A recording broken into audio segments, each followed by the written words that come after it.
One of the new owners of the Milwaukee Bucks has said the team hopes to break ground on a new arena by next spring. The location of that arena is still in question, but we could see a plan coming forward next month.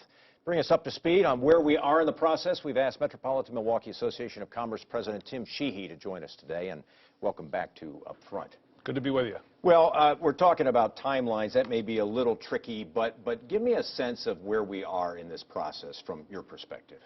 Yeah, the timeline, according to the team, is that by the end of the year or soon thereafter, they'll have identified a site, and that's the first step. Once you identify a site, you can fill in what kind of facility could go there, what it would look like, what kind of impact it would have.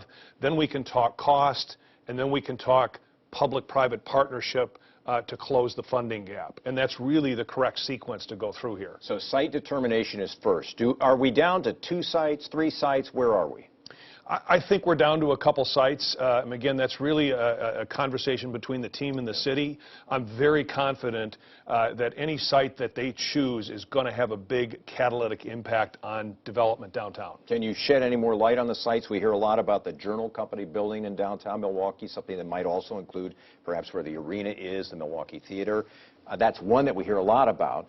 But the others are a little less well known. Can you shed any light on that? Yeah, I really, from the perspective of, the Journal location would be great. A site on or near Wisconsin Avenue would be fantastic. 4th and Wisconsin area. 4th and Wisconsin would be good, just north of the Bradley Center. But I think tighter to Wisconsin Avenue is better. And if you think about it, Mike, there have been $2.1 billion of private investment in downtown over the last decade. This is the kind of project that will continue that momentum forward. One of the ideas that's been kicked around in the last week or two has been this notion of a jock tax, where money, income tax revenues that's paid by Bucks employees, NBA players, would be used to help pay really the remainder of the cost of this project.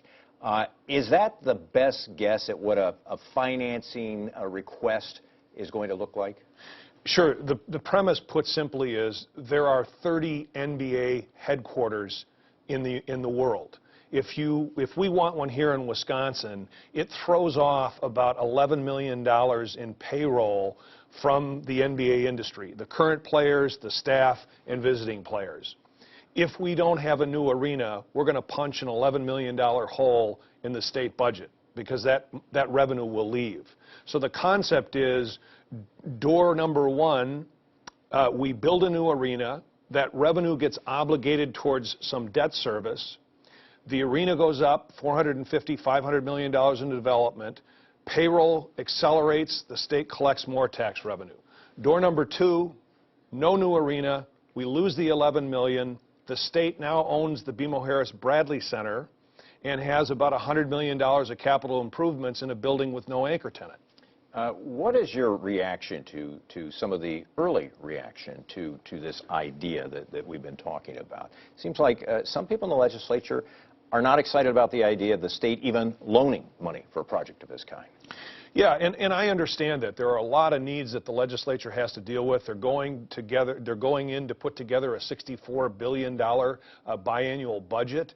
This is one of the items in here, and I think at this point we're just asking people to keep an open mind. It seems to us that this is a reasonable discussion to have. If we don't do anything, they're going to lose $11 million in revenue. Why not invest that in partnership with the team in a new facility that's going to generate jobs, a $500 million catalytic investment, and throw off even more revenue as that payroll goes up? The governor talked a little bit about the new arena plan in one of the gubernatorial debates. Have you been encouraged that he's hearing you, that this is something he wants to see happen? I'm encouraged that the governor, that Speaker Voss, that other leadership in the legislature recognize the value of growing the economic asset of Greater Milwaukee. And they understand that quality of place and having a marquee industry like the NBA here is part of that value proposition. So I'm encouraged that they understand what's at stake. You're also a realist, though. You're a pragmatist. You know there will be heavy lifting required in the state legislature? Absolutely.